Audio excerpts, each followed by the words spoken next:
All right. He said he'd let me know. I believe we are live. Welcome to the Policy and Finance Committee meeting on April 23rd, 2024. I am I don't know if I'm still technically chair or past chair or whatever chair of this committee. I sat on this committee last couple years actually. 2 new people this year in council members Hofer and Miller. So welcome to the group, maybe, or you may regret it. We'll see how it goes from there. So with that, I will call us to order. It looks like our first order of business is to elect the 2024 committee chair. I move to elect Spencer Duncan as the committee chair for 2024. And I will second that. All right, all those in favor say aye. Aye. Aye. Anyone opposed? No one's left, so there we go. One thing down. All right, number 3 on the agenda, unassigned reserve fund projects. It looks like that's maybe Braxton or the city manager. Got a couple things to consider today, I believe. Yep, the first one is mine, which is the Hotel Topeka chiller. So actually 11:30 this morning, the hotel manager reached out to me and said, hey, we have an error. I was just reviewing the proposal for doing the work, and it's not $199,000 because they forgot the point and purchase retail sales tax. So it's $217,254. I got that to Liz. She was going to send it to you. So let me just give you a little background on this. The original chillers were York, and they were put in when the hotel was constructed in '98. Sometime subsequent to that, a Trane chiller was put in when one of the 2 York chillers failed. And shortly thereafter, we had COVID, and there was change in management. There was a lack of understanding on the part of the maintenance staff, and they basically broke the chiller. And so the cost to go in and rehabilitate the chiller is right at $200,000 plus tax, makes it $217,000. The cost of a new chiller is $315,000. So this is far more cost effective for us to go in and have Trane completely rehabilitate the chiller so that we have a new functioning chiller that would be under a warranty than to go and purchase a new chiller at the $315,000 price tag. Just also as background, in a large commercial building such as a hotel, you want to have 2 chillers. You want to have a redundant chiller that would be sized ideally to be able to heat and cool the entire facility. These are slightly undersized, which means that when we have those very hot days, and for the last 3 years, they've only had 1 chiller working, which is the York chiller. So there are those hot days in August where the 30-year-old chiller, which is beyond its useful life, is not sufficient to adequately heat and cool that large atrium space, as well as all the rooms and the conference rooms. So they get blown up with complaints during that time. So there is, in my mind, this is a got to have and not a nice to have a fully functioning second chiller. Now, if and when we get through this summer and if we still own the hotel, then I would be coming back to this committee to ask for $315,000 to replace the 30-year-old York chiller so that we get that to a point where we can rely on it. Because on any given day, that York chiller could fail and we are dead in the water, because people have an expectation that in Kansas, when they check into a hotel, it's going to have air conditioning. So with that, I would respectfully ask for approval of the resolution by this committee so that I can take it forward to the full council for the approval of $217,254 from the unassigned reserve fund to go to the Topeka Development Corporation to rehabilitate the Trane chiller. And with that, I will gladly stand for any questions. So questions? I have a couple. Go ahead, Councilmember Hofer. Okay, what is the warranty on the repaired chiller? Is it a few years, 6 months? Do we know? I haven't had a chance to look. Yeah, I honestly can't tell you that off the top of my head in terms of what the warranty would be for the rehabilitated chiller. Okay, so it alone, if the other one does go out, will not handle the whole building. Not on those hot, humid days, no. But on shoulder period, on 70-degree days, yes. One chiller, we could take a chiller down for doing repair maintenance. The other chiller is going to be adequate. But when it's 100 degrees, 90% humidity, based on Wayne's, the manager's experience, having been there for many, many years, it's not adequate. They get blown up with complaints. Do you think the York chiller is at any risk of going down? Yes, it's beyond its useful life. So It's- we don't know how it will do this summer. Correct. We are maintaining it. We hope that we can get another 3-4 months out of it to get us through the summer, because I really can't have us dead in the water, right? And if we don't have to needlessly spend that additional $315,000, if we can find someone to purchase the hotel, then I would prefer to go that route and not have us go and replace that at this time. I mean, my thought is, let's circle back in October if we still own it, in which case then I'll make the recommendation to replace it. Are both chillers included in this 2 million that we were given a few months back? Yes, ma'am, that was, so 1 million was so we had a property condition assessment done by Schwartz Design Group. And they basically came up with $1.1 million of immediate capital needs that needed to be done within 12 months. Both chillers fall within that, as well as electrical work and some other site work. Then looking forward into the next 5 years, where there's $8 million of additional work, $7 million of additional work, I identified the top items, which came to approximately $1 million, and so that's where I came up with the $2 million. And in the original council packet, all of those items were listed out for the earmarked $2 million. Okay, so this is the first of those items. Yes, ma'am. Okay, that answers my questions. Councilmember Miller. Looking at this, it says a chiller overhaul is recommended by train service to be done every 8 to 10 years, depending on severity of service or severity of use. So let's say we're using it a lot, okay, in the summer. So let's say low end's 8 years. Okay, so we're looking at 217,000 for 8 years, or 315 for 30. Am I looking at that right? Well, it's not going to need $200,000 worth of work. I mean, they are literally, many things are broken in there, and they are having to completely replace to get it to a point where it's refurbished. So after 8 years, it may not be 217,000. It may be a smaller chunk. It might be 20 or 30,000. Okay. Right? Okay. Okay. So, all right, so this would fix the one chiller at the 217 versus if we were replacing it, it would be at that 15 number. Yes, sir. Bring in a new one entirely. Is there any value, discount, savings, whatever, if they were both replaced at the same time? Or would they do it differently? Would it still be 2 chillers versus one kind of unit? I mean, have we even looked at that? No, because we were actually pleased that Trane, after doing their deep dive into it, firmly believes that they can rehabilitate this to get it functioning, Okay. right? As opposed to, our fear was that we had to go out and buy 2 $315,000 chillers. Yeah, okay, perfect. And then, go ahead, Councilmember Hofer. Is there a long lead time on getting this replaced? I don't believe that it's like it was 2-3 years ago in COVID, because it's not the entire thing. We're talking about the components within that. But until I say, yes, we've got the money, we're ready to go, I don't have a timeline from them. Okay.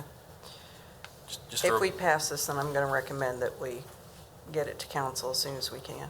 Yeah, and I was just gonna, this reminders for the public, not necessarily for you two, that this unassigned reserve fund is our brand new fund that came from our overages at the end of this past year, combined with our reserves that we've put into this new fund. So this isn't coming out of the general fund. We're not having to find the money. It's been set aside for these kind of projects. And I think if we approve it today, it should get to council. We have a meeting in 2 weeks, so should be able to get on the agenda first meeting in May, right? I've already done the Novus item, and it's already in the queue for the May 7th agenda, obviously subject to this committee's approval today. Sure. Okay. Well, I would make a motion to approve this, these dollars coming out of the unassigned reserve fund. I would move to recommend to the full council. I second that. Any other comments or questions on this one? All right, all those in favor say aye. Aye. Aye.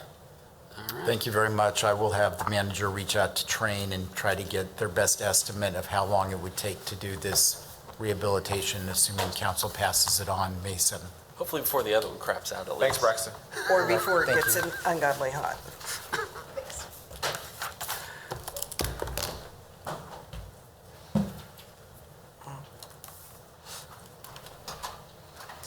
Okay.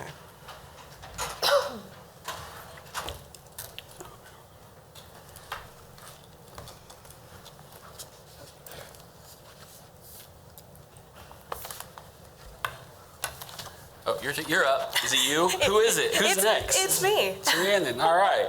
Floor is yours. Sorry. So similar topic, different area of interest though. So going to be talking to you all, if you'll remember, probably I would say back in February, Carrie Higgins and myself came in front of council to talk about LMI Property Maintenance Rehab Funds. We were seeking $200,000 to help supplement the funding that we received from the Federal Home Loan Bank Grant Program. So that program is a 3-year grant for $750,000, and it's great, and they've been wonderful partners. But as we continue to work closer in housing and planning with property maintenance and code enforcement, we're finding that more code enforcement property maintenance citations are being brought to our attention of households that, quite frankly, don't have the funds to fix those. There are some specifications to the Federal Home Loan Bank grant in that you have to be fallen within a certain designated area within the city, and having this funding would allow us to be a little more flexible and help those in need that are needing the fund to help repair their homes. I will say, as just a little more backstory too, so we took this to the Changing Culture of Property Maintenance group. It was actually a request that kind of came out of that group, working closely with housing and property maintenance. The recommendation was made for this to come as potential funds out of the surplus fund. So we went through that, and then on April 15th, we also met with the Public Health and Safety Committee, and they shared their support for this too. So here we are with Policy and Finance, and I'd be happy to answer any questions. And I'll just reiterate that. I sit on that, Public Health and Safety Committee or Changing Our Culture? I can't remember. There are both of them, They're and we've all been to both. offshoots of each other these days. And that's comprised of Councilmember Banks, Valdivia Alcala, and Hiller. So we've also discussed this, and that's where the recommendation came out of, was that group. So questions, comments, concerns? Yeah, I mean, how long do you think we can make this 200,000 stretch? Not as long as we would like. So what I can tell you is that I would say, on average, what we're spending is about $20,000 per individual to bring up their code violations. So it's things like siding, windows, roof repair, screening, things like that, even fences. So it goes pretty quickly. However, we do have a wait list of people that do not fall in the designated area by the grant funds that are administered through the federal government. So it will provide us flexibility to help people that have been waiting. How big's that wait list? Right now we have 17 people. And I will say the end of our grant funding for the Federal Home Loan Bank grant is January 15th of 2025. We met with them this week, and they've just been great to work with. So they're going to let us reapply in the middle of our funding session, just so that we know. I told them it would be great to, we plan things a little bit further in advance as a city. So it would be ideal if we knew that we were going to have a gap in funding and we needed to find somewhere else. And so they're going to allow us to apply in July, even though we won't have the funds until our next grant expires. So some stability there. Okay, that's good. That's good. Are you, so you're optimistic we can get that renewed? I mean, obviously we don't want to put something down for sure right now, but you're optimistic that can continue? Yeah, I definitely am. Yeah, they've been a good funding partner, and this is our second time through the cycle. So we keep learning and working with them, and yeah, it's been a good program. Good deal. Good deal. Okay. I'm good. You think? All right. Any other questions, comments, concerns? I move for approval. All right. Second? Second that. Either Yeah, way. second that. Councilman, doesn't I matter. was just gonna say, thank you to Federal Home Loan Bank. I mean, that's huge. That's a great partner for this community. And I don't know how many people actually know that Federal Home Loan Bank is right here. So it's a huge asset that we have here. So I'm good with that. All right. All those in favor say aye. Aye. Aye. Aye. All right. Thank you very much, Rena. Thank you. All right. Who's up next? IT switches. Woo-hoo. Exciting stuff, let me tell you. I did put together our team did put together a little brief presentation slide deck so you know exactly what I'm talking about.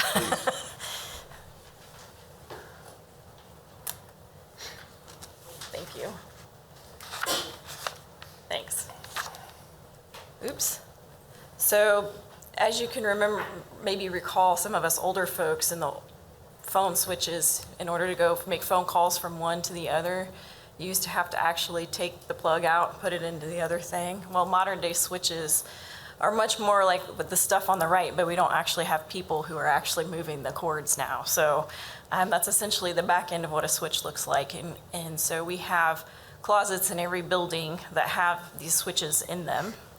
And it's basically what directs the traffic on our network between our computers and other technology that we have on the network. So it could even be something as simple as our door access readers. There's a number of things and types of devices that end up on our network in one form or another. Also controls like the water treatment, SCADA network. It's a sub-network that makes the water treatment facility work and operate. So these switches have been in place for a very long time, and all of them have gone past their useful life. I cannot give you any history about why we're where we are today. I just know that we are here at this point in time. So we have a total of 120 switches in a two-phase project. We'll purchase half of them this year and put half of them in place because we have a lack of resources to help do the install. So we can't do them all in 1 year. We have about 75 different locations on the network with our fiber network. We have switches in each one of the community buildings because that's where it was originally designed and set up. Even though those buildings are now owned by the county, they share some of our infrastructure with us. So we have to go out to each one of those community buildings, the fire stations, all of the places throughout the city and update all the switches. So if there's a building there, we have a switch there in most cases. So we have two different types that we're going to be replacing depending on our needs and how much traffic goes through each switch. But essentially we're getting the same kind of switch in batches so that we can help save dollars by, economies of scale. So the switches that we have currently have been in place since 14 and 15.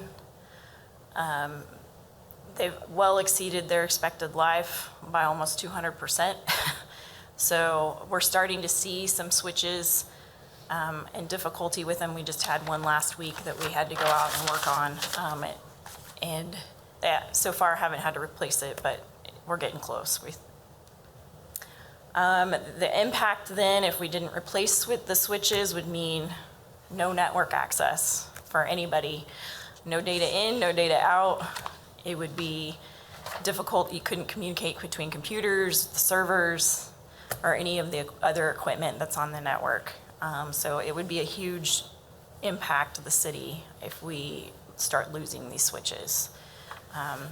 It would essentially, each switch causes a loss of business operations because we're so heavily reliant on our computer systems to support our business operations.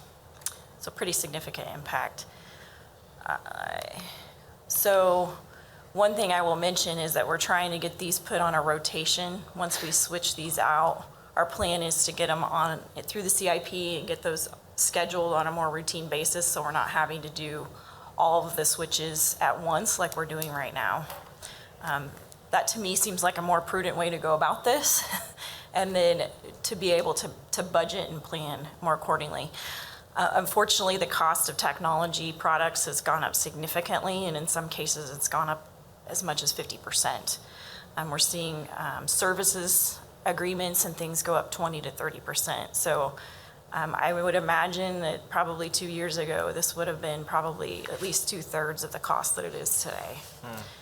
So getting it put in the budget, maybe at some point, we'll see it decline, but with inflation, it's not slowed down, unfortunately. So what questions do you have? Councilmember Miller? Okay, so you're talking about $800,000. It'll last us about 10 years-ish. Yeah.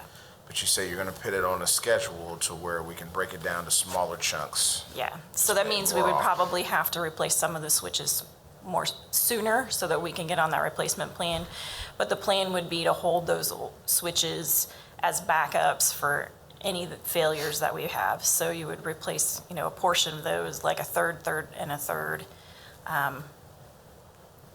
over that 10-year period. So that way we can have those first round we can cycle those through. Because we do get failures from time to time and we have to replace them. But that way we would have some that still would have some life left in them to be able to be used until it comes time to replace that location switch, if that makes sense. It does. Okay. So, and you're thinking about you said you're going to put it in the plan, or you guys have come up with a plan that's 10, 15 years down the line? No, You're we're working that? on putting that in the CIP, yeah. Okay. I think it's already in there. Am I right, Josh? I'd have to go check. That was actually my question. Okay. Yeah, I don't remember it in there. So if it's not in there now, we will get it put in there. Yeah, I'm curious to see what that would look like, because I like the model of switching it more often, just in smaller chunks. Yep. We keep up to date with our technology, how fast it changes that way. Yep. So I like Agreed. that. Okay. It's a little easier to do bite-sized chunks. Yep. What other questions? Question? My question's more of a budget type question. Do we have any problem because it's over 2 years? Does it have to be, how does it have to work? Does it have to come out half this year, half next year? I mean, like, are we putting a placeholder for the second half of the money into next year? Before he gets up here, I'll just, I think because it's in the unassigned funds, it doesn't matter. By creating that account, we've lifted our time restrictions over to when those dollars have to actually be allocated, which was the purpose, so we don't have that time pressing on us that says, spend it now, spend it now. And Rochelle had mentioned that she would earmark it like a road project where it can sometimes take a while, so that we would have our own project number and have it kind of like allocated but not actual expenditure, is the way I understood it. Do you have a comment, City Manager? So, thank you, Mr. Chair. I have 3 questions. In addition to the money that we're seeking from here, do you have anything included in the annual budgets to do any of this switching out? That will have to be added into the But there is 24 not budget. anything in here for this year? Not for 24. Richard. Oh, sorry. Yeah, there's Got turned on. no no funding in the 24 budget for switch replacement. There is none. All right.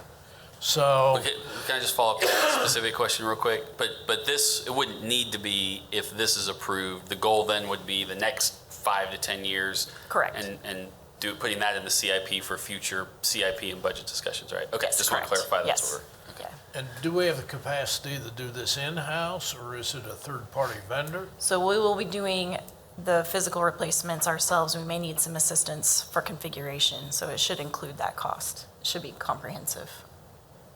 Thank you. I'm sorry, that was only 2 questions, sir, and you said you had 3? Could you? Okay, let me See, ask some of us my- pay attention. Let me ask my third one. How much do you think we will need to budget annually to get this wrapped up in 5 to 7 years? And then should we expect, say if it's every 7 years, one has to be replaced, that you'll put a seventh of that into each annual budget? So my thought was to split it into thirds. So take our 10-year cycle and probably 3 to 6 years window from now, we replace a third of those. So we would put into the operating budget in that year funds to be able to replace a third of those at that time. And then we would mirror that again the next following so many years following that until we're out to like 9 years or so. One more question. Oh, now it's No, he's four. reached his All limit. right, here He's we reached go. his limit. Sure. So, have you, maybe our grant writer knows this, but are there any funds available out of Homeland Security, since this is a security issue, to help with the replacement of these switches? So the grant funds, to my knowledge, do not replace operational because it would be considered supplanting funds. So this is a normal operational type of activity. The grant funds that are currently available, we are applying for another purpose.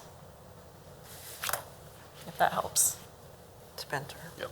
Councilmember Hofer. Okay. One more question. Sure. Timeframe. Are they available? Yes. That we shouldn't have any problems getting them and getting them? Yes, moving. that's correct. We should be able to get the half that we wanted to replace this year. It's actually a little more like 2/3 this year versus, but they are less, I'm sorry, 1/3 this year and 2/3 next year. So we're not anticipating any issues at this point with, It's on Prime. They're just Yeah. going to come real fast. Yeah. So to, I guess, get ahead of any price increases, would we actually order them all ahead? we could if you feel like that's the best option. I mean, is there a reason From a financial- not to? I mean, and finance can answer that. Storage space, Okay. we're tight on storage space right now, but Okay. I'm happy to look into it and Figure once see the what we money is can find out. approved, it doesn't Right. matter if you spend it now or later. the day after or Yeah. a year from then, from I mean, the they- council's perspective. Don't know there's such a thing as a volume discount. Yes, It might be worth it. yes. We can have them requote and see what it would cost to purchase them all in 1 year and see if we can find some place to store them. I got a big basement. About to say, We'll find some place. Talk to my wife. I just don't want to have to pay for storage to store something, Right. right? absolutely not. Right. Yeah. No, Negates Yeah. the- Any other questions, comments, concerns? I'm good. All right. Any motions to approve or disapprove, I guess? I will motion to approve. And I will second. All right. Any other comments before we vote? All right. All those in favor say aye. Aye. All right. And one Thank you. comment, Yeah. is this set up to go on the 7th also? It'll probably be the 14th. Okay. I'd just like to get it moving. Yep, I will see what we can do, but we might have missed the timeline for the submission. But I will see if we can't get it moved up. Okay. Okay. All right. Thank you. Did they vote? Oh, let's talk ARPA. I don't know if there was anything from staff first. If not, that's fine. I have plenty to say and add and question and things to comment on as we walk through this. Couple things. First of all, everybody who was primarily involved in the assigning of these dollars is no longer here. All that staff, both the grant writer, the city manager, and the finance person are all no longer with us who were intensely involved in that process. Neither of these two committee members were on this committee at that time and walked through the process, so this should be really fun for a lot of reasons. But I will go over a couple things just as reference points. We had ARPA monies of $40+ million. Council at that time decided to allocate 10 million of those funds to community organizations and gave that assignment to the policy and finance. The rest of those funds were put into infrastructure dollars, which we're still spending. We had the $10 million, we had requests for over $34 million from about 83 plus organizations. We ended up obviously getting it right at $10 million to about half of that. I think 40 or 42, somewhere in that range, eventually got monies. One of the big discussions during that time, and maybe someone here can provide clarification as we walk through this, there is a deadline on these dollars. Now, there may be some things we can do to avert that to some degree, but it is my understanding that the end of this year is that deadline. Doesn't mean they have to have spent the dollars, but it does mean that they have to have committed them. And at the time, that discussion was commitment doesn't mean, yeah, I'm still thinking about building the building. It means I have a contract or at least something tangible to show you I am moving forward to actually build the building. It's a fine distinction, but apparently it's an important one from the feds. So what this committee has to do is a couple things. First of all, just get a general review of where some of these projects are at. But we are going to have to start having some serious conversations with some of these projects about whether they really are going to commit and spend these dollars. Because if they don't, we don't get to keep them. They go back to the federal government. And I've said from day one of this process, that's not happening. We are not going to lose tens of thousands or hundreds of thousands of dollars back to the federal government when we can have a process where we're sorry you weren't able to allocate it, but we got other places it can be spent in this community. So I'm hoping there won't be too many of those tough conversations, but heads up, we may have to start having some of those conversations as we walk through this with some of these groups, as we take a look at some of this. So with that, there's my little preface.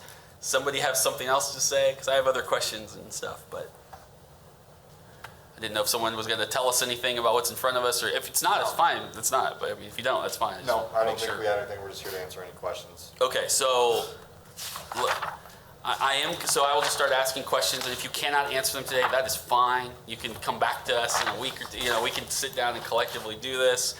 I guess a couple things. Let's start with the folks who seem to have gotten their money. Actually, here's my first thing. Could you redo this for us and show us what the actual allocation was? Just add a category that says how much we approved. So when it says zero, at least these folks, everyone else knows what the actual allotment was to start. And then if some have gotten some of their money, it lets us know, oh, they've gotten a third of it or half of it and the other half. Just for a reference point, that would be very helpful. So I can understand, if they're on this list, that means at some point, since the ARPA funds were designated, they've received some funding. Yes? Yes. Okay, but this is just currently what remains for them to be able to attain if they want to, or if they have a plan, just like Spencer was talking about, or if it says zero, they can't get any more money at all. As of right now, yes. Okay. Zero means they've gotten their allotment. So they've done what they were supposed to. They've completed the task, we hope. That's what these reports they had to submit told us. Okay. So we can take a look and say, okay, good job. Thanks for doing it the right way. Yeah, that makes sense. All right. Yep. And then that's why if some have amounts, some of these amounts might be a partial, like they may have gotten some of it. And so it'd be nice to know like how much is actually left and why they didn't get the difference yet. Okay. I guess let's start with the two groups who have not submitted their one apparently has never submitted a report, but apparently they got their money. Yes. That's not your fault, a little troubling, but okay. What? Who? And then one group did not, I know it says we've emailed, we've called, we've emailed. I believe those contracts were pretty clear. If you don't submit a report, you might owe us money back, and I don't want to take the money back. But if we have a not as nice letter we could draft, I'm happy to sign it as the chair of this committee and the guy who led that process. You do not have to put your names on it if you don't want, but I don't want them to get in trouble. And then if they don't respond to that email or that letter, I'm happy to make the phone call myself, because I don't want us to be in that situation where we're clawing back money from groups who really probably can't afford to have that money clawed back. So we can be mean, but not that mean, right? That's how that goes. So that would be my first comment on those. I guess what I'm going to do is, if it's okay with everybody, this won't take too long, but I'm going to walk through a couple of these projects. And again, I know you may not have answers, but I mean, if we start at the top with Arts Connect, I believe that was their total allotment. So I'm not sure why they haven't spent, I believe it was on a veterans art program. I just don't know why they haven't completed that. I don't know if that was in their report that they've submitted to us last time, but it would be nice to know, because again, they've got 6 months to do it, or else they're going to lose it. I'm reading the notes on Child Care Aware. I guess I'm a little concerned about these notes because it basically says they're not sure where to spend the money. So I don't know if at some point we could ask them for an additional report to us as a committee to just say, because it looks like they're doing some brainstorming, but again, I don't want them to lose, that's a lot of money.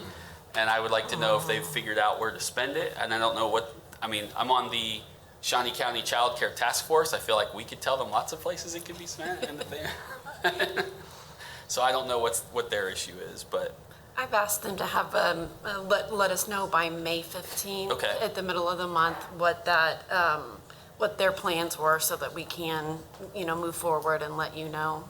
okay. With HCCI, again, I think that was their total allotment. I think they were going to I haven't looked at what it was, and if not, that's fine. But I mean, again, that's a big chunk of change. I mean, that's going to be my narrative on most of these. I know they've been submitting a report, and I know their last ones aren't due till 4:30, so that may help us too. But I would really like to get some clarification, because I don't want to be having this conversation in November. I'd rather be having it in June or July, so we have a real sense of where those conversations need to have, so that they're not caught off guard, we're not caught off guard. If we need to come up with an alternative financial path for some of these dollars to not lose them, we have time to figure out what that legally looks like, right? I just want to give us all time so we're not all scrambling at the last minute. I've got a question. Yes. I don't know if I need to know all of them, but is it possible, at least with the ones who still have money left to spend, to find out what it was that they applied for to spend the money for? So we have a background? Can you dig up their application? Do we have those somewhere? We Do you know have, where those are? yeah, we have. Yeah, how about we just have them send to you folks everyone's applications who got approved. And if you look at those applications, you'll see all the questions we asked. We focus very much on long-term, there's a few exceptions, but we focus very much on capital improvements and dollars that would last long-term, i.e. with very few exceptions, we weren't paying salaries. We weren't paying the light bill. We were paying for, hey, how does this program help your bottom line so that you can continue to do your work? Again, a few exceptions to that, but you'll be able to see in there then what their plan was for how the dollars were going to be spent. Yeah, we I don't like get- that. And that'll help. I don't necessarily need to see the ones that have spent their money. It's more the ones that still have money to spend. Right. Since those are the ones that we have to. Because a very quick look at how many dollars are still out here, and I mean, it's $1 million. So it's not like it's not more. chump change. It's a pretty sizable gamble. I can see what Michelle's saying, but I want all of them, because if I want to know. No, people- we'll send you all of them. Yeah, because if people spent the money and they've done what they're supposed to, and there's others who have not, then maybe those funds need to go and be dispersed more to the people who have already done good with the money and can continue to. That makes most sense to me.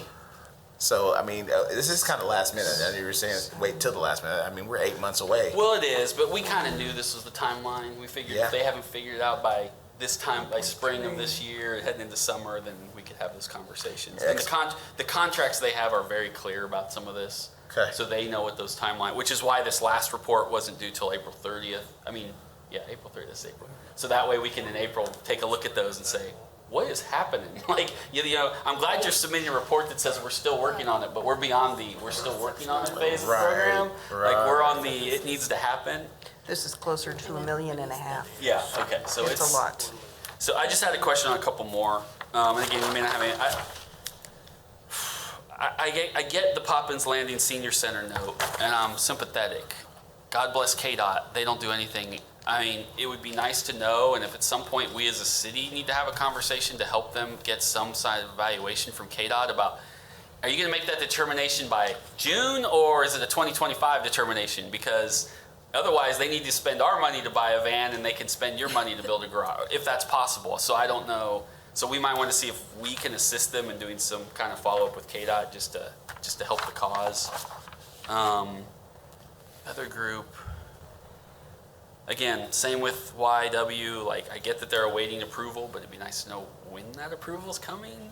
I think that the group, the biggest chunk of change that's on here that I still have some major concerns about relates to Central Topeka Grocery Oasis Group. I've talked with them.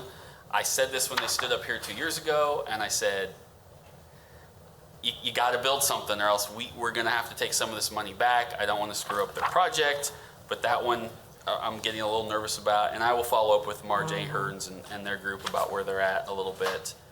And then the other one is, do we know, it looks like he submitted reports I'm a little surprised It Takes a Village hasn't spent any of their money. Again, you don't know the answer to that, but I mean, that was to buy some stuff right out of the gate. That was do some programming. So again, we'll see these reports. I guess what would be great is when we get those reports on April 30th, or most of them by the first week of May, if they remember to send it April 30th, after you send reminder emails can we just see those reports? I know they're all different, but if you could just send those to the committee, that way we don't have to ask you about each one, and then we can read through them and say, that's concerning, or great, it looks like they've got it, because I know it's a lot of dangling parts, because it looks like about half of these groups still have money out there. Some of them pretty significant. Like I know First Congregational's buying a house, and so that takes time, but man, they've had 2 years. Yeah. I've had 2 years, and we're running out of time. There's $1.5 million on the table, so that's my real fear. I just don't want our community to lose the money. At what point do we decide that we need to reallocate? Well, so we will see who all gets their reports in on April 30th, and then let staff do the reminder emails and give them another 1 or 2 week, couple week grace period. We will try to schedule our next meeting for maybe the end of May. Yeah. That way you have time to look at those applications to see where they're at. We'll have time to see the reports and what they say. If there's any missing reports, follow up. And then maybe we can go through and, as a collective, if you guys wrap your head around a little more, say, no problem, or uh-oh, we need to go talk, and give staff some direction to go have those conversations. Give some of us who may know some of these folks, be like, let me go have that conversation. I know so-and-so, who's over there. Let me go see what I can find out. Because I really am serious. I don't want any of them to lose their money. I don't want a single one of them to lose $1. But, and just so you two know, we were very clear about this. Like, we said it so many times that they probably stopped listening because we kept saying it so many times. You have to spend the money or we're going to take it back. So nobody should be caught off guard by this. Nobody should be surprised by this conversation or this concern. It was the lead of every conversation we had with every group that stood up here and asked for money. So we tried to be as clear as humanly possible so that when this time came, they can't say you didn't tell us. You may not have listened, but I swear we told you, and we tried to make it as clear as possible. So. Yeah, a lot of these organizations probably have a ton of reports that they have to make, and so it could be just a simple clerical error. Clerical error on some of these. So we want to make some sure of it too, though, it could they have be, an and opportunity. this is okay, and this is fine for this group. I'll give you an example. We had a group early on who asked for something for a very specific. It was to buy some property. Well, it turns out then I think that property fell through, and somebody donated property. So they came to us and said, well, we still need the money. Can we reallocate it to this? And we said, that's fine. It meets all our criteria. We already gave you the money. So that's the other thing I want to check with some of these groups is if they say, yeah, we know we were going to buy ovens for kitchens for these individuals with disabilities, but someone bought us the ovens and we're not sure what to do with the money. It gives us a chance to say, great, maybe they need sinks, or whatever, right? You need to you have permission to make that change. Just do it quick.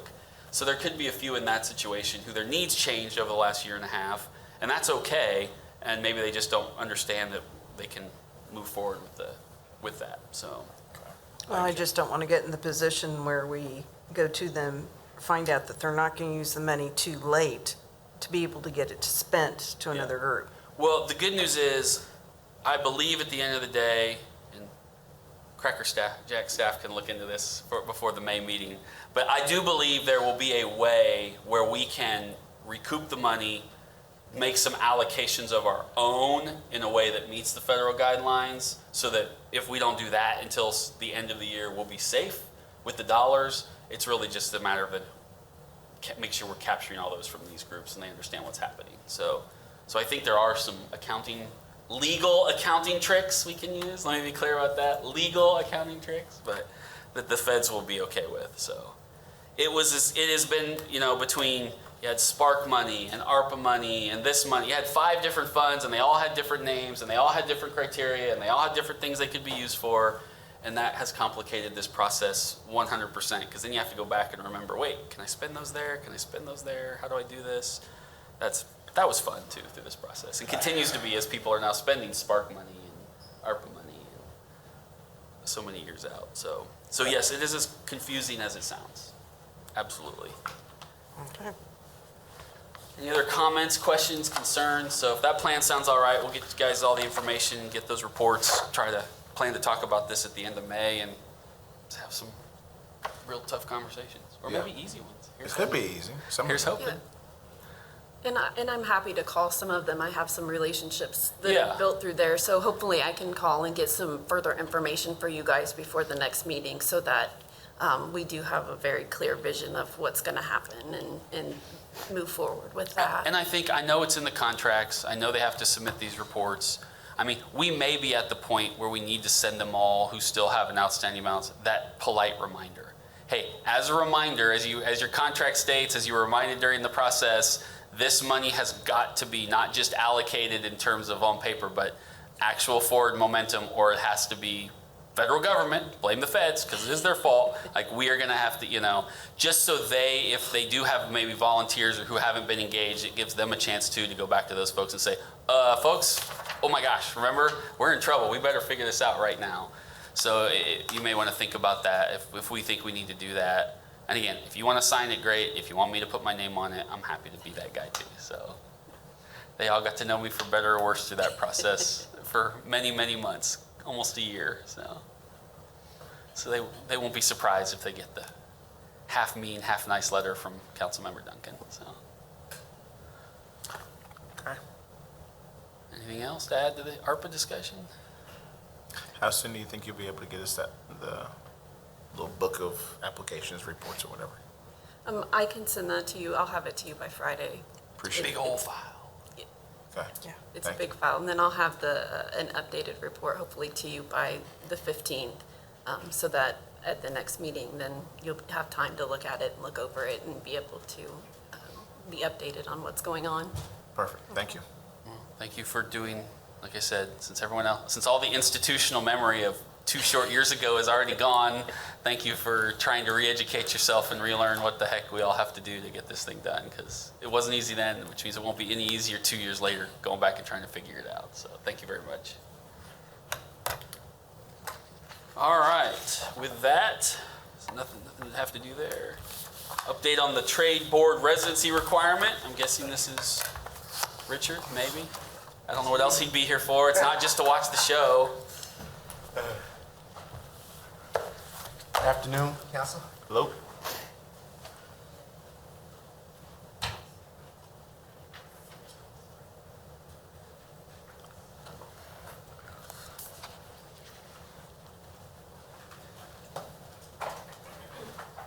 Thanks, Josh. Thank you for your time. We're going to be looking at the municipal code, section 5.63120, which deals with the boards. At the present time, anyone serving on a board in the city of Topeka has to live within the city limits of Topeka. So that limits the people that may work in this community, come to this community all the time, spend money here, but if they don't live here, they can't serve on any of the boards. This has led to limiting the pool of people we can have to participate on our boards. At the present time, we have 3 trade boards, and all of those boards are short members. And it causes a problem when members don't show up, or if there's a voting issue and you have an even number. So that's causing a problem with our boards that way. So we reached out to members of the trades to see if they were interested in being on the board. We got a good response back from those candidates. We had them submit their applications for being on the boards.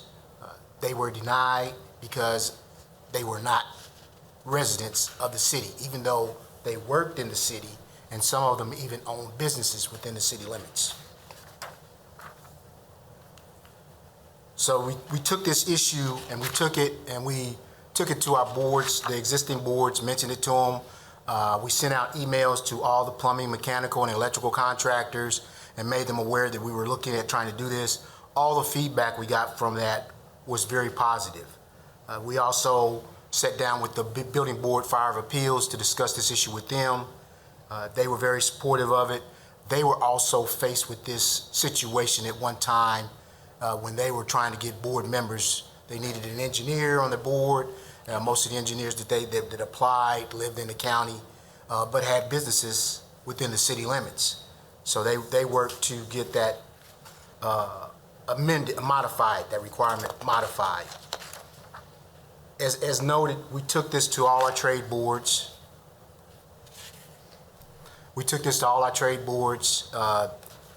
And the professionals in the trades, and they all recommended that we move forward with making this request to modify that residency requirement.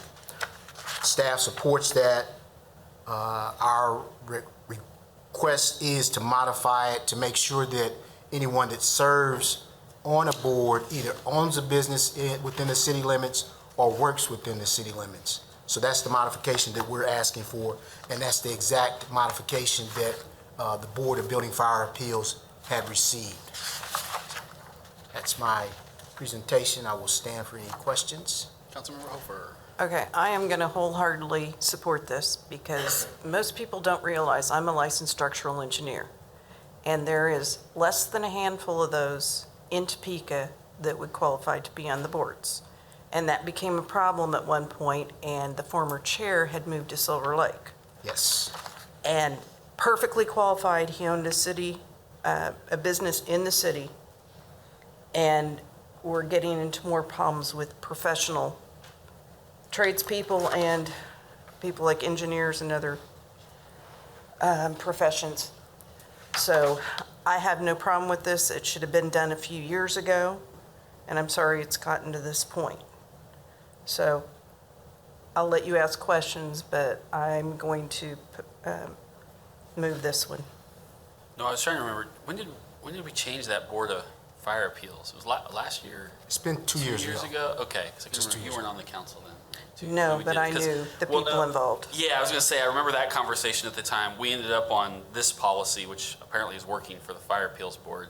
I remember part of the conversation originally was just to open it up to just be able to live in the county. And then some people said, yeah, but if they don't own a business in the county, so what? And this seems to have worked because it gives you that investment in the community. If you actually own a business here, even if you maybe still live in the county or somewhere else, at least you have a personal investment by just having the business in the community. So yeah, I support this too. It seems to have worked out. It keeps the basic concept of what we're trying to accomplish. You at least have to have some investment in the community, which we still require. So I don't have any concerns with it either. Questions, comments? No, I like it. I think that should be included. They're a part of the community as well.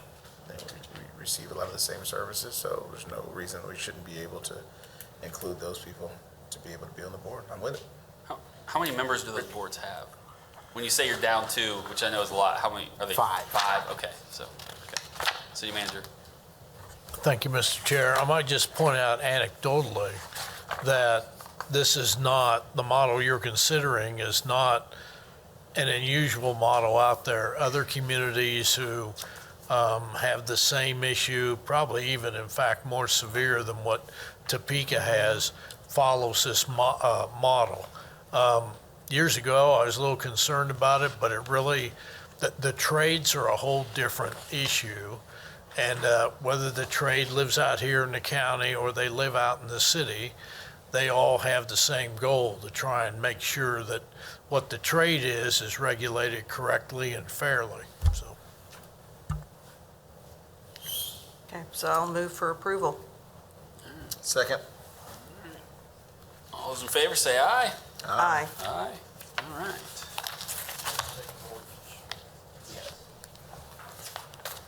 Is this you too, Richard? Or is Yes. The backflow device.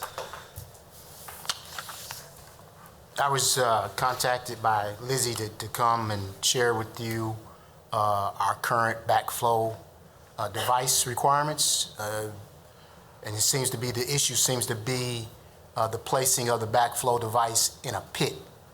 Our concern, or not just our concern, the concern is the water quality for the community. That's the major concern.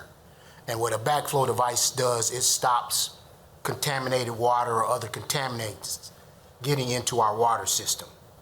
And so when a backflow device is placed in a pit, it's possibility that rainwater or some other type of water can seep into that pit, and the device has some ports on the bottom of it, and that contaminated water can get into the backflow device and then get into the water system, which is just the thing it's there to prevent. So when about 2 years ago, well, not 2 years, I take that back. It's been about 4 or 5 years ago, the inspections of the backflow devices were given to Development Services. They were in the water department because it's a water quality issue. But the inspectors, since I had inspectors, they put the inspector with me. So our requirements, when we took over the program, the inspector wasn't going into the field. The inspector was actually just in the office doing the administrative portion of the backflow device checking. So when we got our new inspector online and up to speed, we started having him go out to the field and look at these devices. And they're required to be checked every year. And he was finding that some of these devices were placed in pits. And so what we started to do was require that if it had to be repaired or replaced, once you took it out of the pit, you had to put it in another location. You can put it inside a building, you can cover it up, there's other options, but putting it in a pit, the manufacturer even recommends that you don't put the backflow device in a pit. It's even on the manufacturer's requirements. So some people are saying that it's a new requirement. It's actually not a new requirement. We've checked all the way back to 2009 in the Uniform Plumbing Code, and it was in there in 2009. And I think it was even in there further back, but that was as far back as we went. So this isn't a new code. It's new that we're all requiring them to follow the code. So that's where we're at right now, and I'll stand for any questions that you have. I don't know if it's a good question or not. I mean, I'm not someone who is smart on this type of stuff. I couldn't tell you where my spark plug is in my car, to be honest with you. So as you're saying that this backflow doesn't need to be in a pit, I'm trying to visualize it without knowing any idea what I'm thinking about. But I mean, It's basically a flap that lets the water just flow one way. So this flap, you put it on the end of your hose to make sure the water goes one way. And so that the water, once it gets into your house or into whatever facility you have, it can't come back out. I get that part. So at the bottom of it, there's ports to check it at the bottom of it. There are holes which lets air in and out so it'll function. So when it's in a pit in the ground below the surface, water can run into that pit and get into that pit and get into those holes that are in the bottom that are behind the flap. The holes are behind the flap, so the water can go back into the water system, which is what you don't want. Okay. So that's why the manufacturer doesn't want it in the ground, because the holes are behind the flap. Okay, so it doesn't have to be elevated, it just needs to be above ground. Yeah. Yeah. Does that make sense? That's the same to me, elevated or above ground. Right. But I mean, like not elevated, like it doesn't have to be, 3 feet high above ground. No, okay. No. That's what I mean by elevated. Yes. Yeah, okay. just not in the pit, yeah. Okay.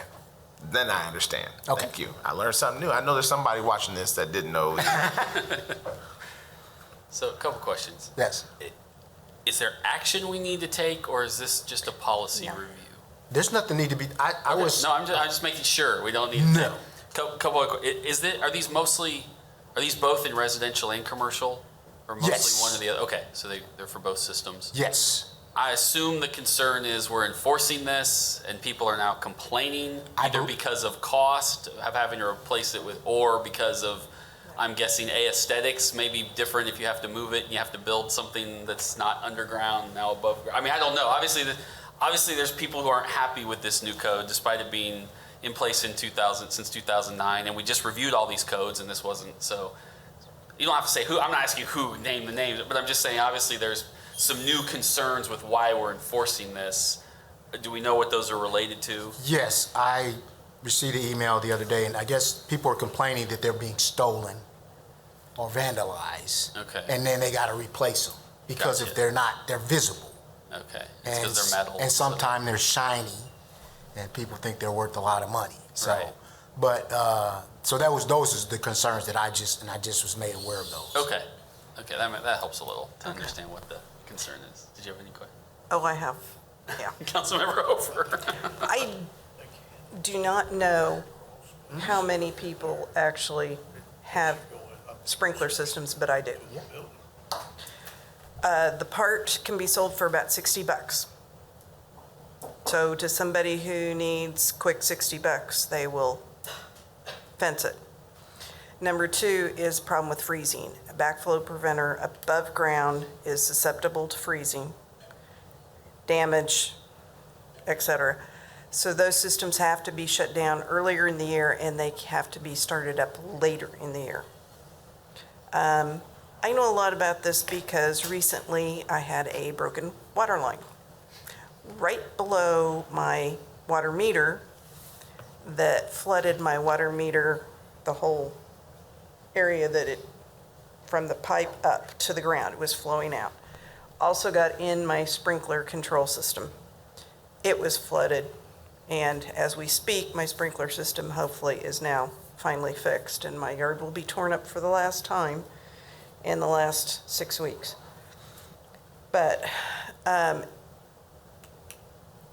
the concern, besides the freezing and the stealing, I'm trying to get a cost of difference between whether you have a backflow preventer above ground or in the ground, if there is a difference. I think my old house, I believe mine was above the ground. I had a bush in front of it, now it's very visible. So I don't know if it's ever been broken into yet or not. I didn't have any problems because it was hard to tell what it was. But I was approached by some of the guys that work for sprinkler installation and repair company. And it was something, the letter came out, and it was kind of short notice. It came out, I believe, in February, and it started up the 1st of April. And so they were kind of shocked. So quotes that they had out probably had to been changed. The way they were going to do it, the parts ordered may have had to be changed. And they really weren't given, to me, 2 months on something like that. You may have decided to do this last fall, and they're not getting to it till now. We sent letters out in fall of last year. That was the second letter that we sent out. In February? February, that was the second letter. Okay. But still, it's a change, and there's some resistance to it, and I'd like to have more information to understand. I admit I don't know much about a backflow preventer.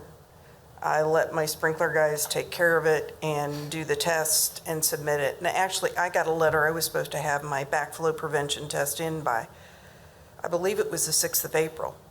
And because of the break, it just got turned on today. So I'm past that date anyway.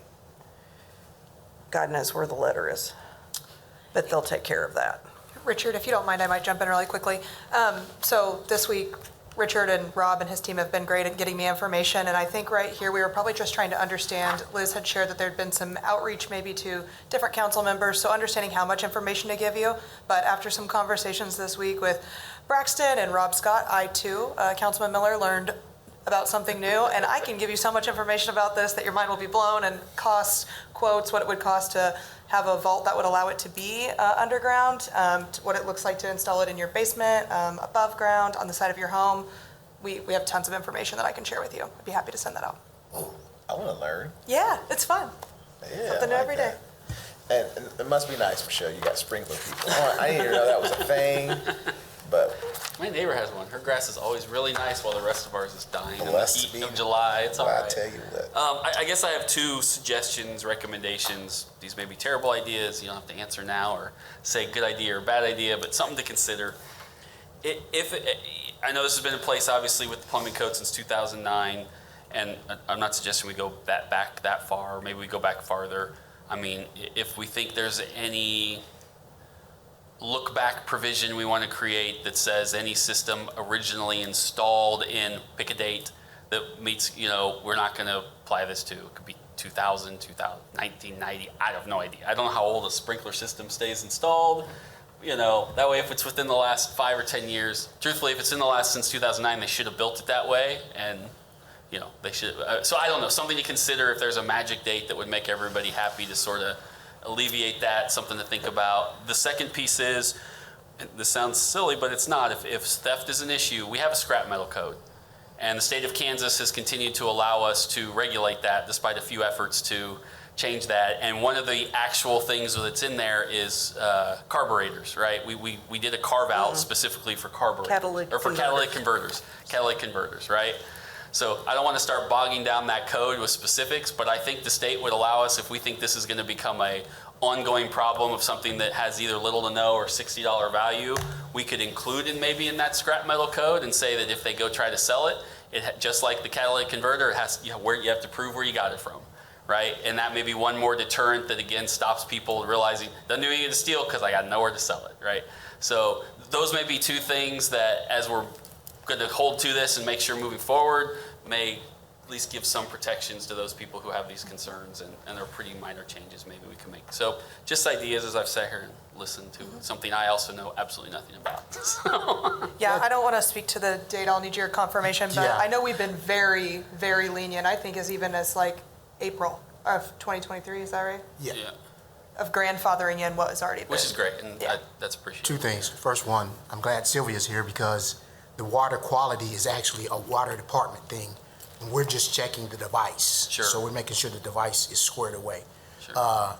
The first comment that you made about going back to the date, I think we're addressing that. Okay. As long as it's functioning, we have no problem with that. As long as it's functioning, no problem. But if you got to take it out and repair it, Okay. and even the manufacturer, as I noted, the manufacturer states on the device not to put Not it in to the put it in pit. the ground. So it's the manufacturer, and we typically, with all my codes, if the manufacturer suggests something, we generally follow that because they've tested it and they know what works and what doesn't work.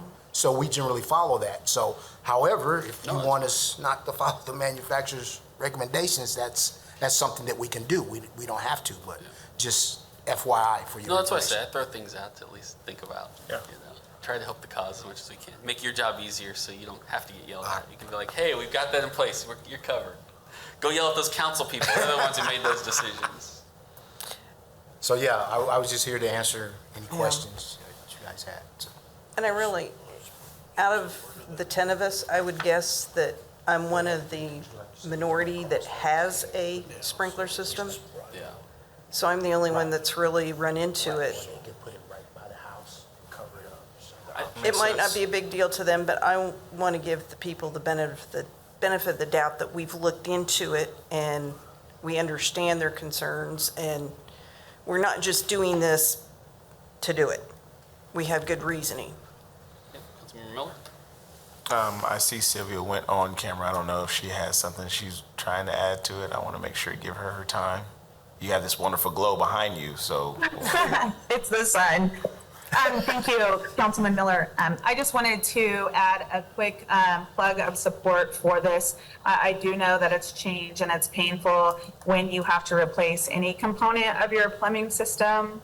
It is managed under Development Services because it is on the downstream side of the water meter, so it's on the private system itself. But if you want more information, you can Google backflow devices and theft, and there's a lot of things that other municipalities have done to get information out on different things that people can do to prevent theft. The same with freezing. There's a lot of very inexpensive things you can buy even from Amazon to help protect your backflow device. And to Richard's point about the manufacturing recommendations, if we want those to work properly to protect our water system, we definitely would encourage people to follow those suggestions. So I do understand that it is a cost if you hadn't planned on that, but I think there's, like Rhiannon said, there's relatively, there's a lot of options that people have. We'll just say that. And it is very dependent on the size of your meter. So if you are in a residential area, it's going to be much different than, say, a bigger business that has a much larger backflow device. I'm assuming these are, if I put in a sprinkler today, you're supposed to get a permit, right? Yes. So in theory, but this is like with fences, so I know this question is half silly. In theory, all the companies who are now, and having talked with you folks over the last 6-8 months on this issue and are putting in new ones, if they're doing it this way, should know pretty quick, right? Stop doing it and do it the right way now, and re-education sort of through that process naturally is hopefully occurring. Whether they're paying attention or not, that's a different problem. Yeah, I think so. The feedback, if any, that we've received has come from, it's not coming from individual homeowners. It's coming from a company or an organization that installs That's kinda said what I equipment. So Okay. should be easy to connect them. Councilmember Miller? Oh, well, I was just gonna say, no, matter of fact, I'm not gonna make that statement because I think she answered what I was just thinking about. But, now that I think about it, is there that $200,000 that we just approved a little bit ago is, for the $60 piece or whatever, is that something that people could possibly to get to code? Or is that money totally separate? Totally separate. That'd be totally separate, yeah. They'll get it. If they're replacing it, the issue too is if they're already having to replace it under what Richard's outlining, then they're gonna have to pay for a new one regardless. So now they're just talking about location as opposed to they're paying for a new piece anyway. Yeah. It's more just about location, having to have it done either way. Okay. Anything else on this? Unless you guys have any questions or concerns. Yep, we appreciate it. All right. We have nothing else on our agenda. Anything else you folks want to bring up before we adjourn this meeting? All right, then we are adjourned. Thank you, everybody.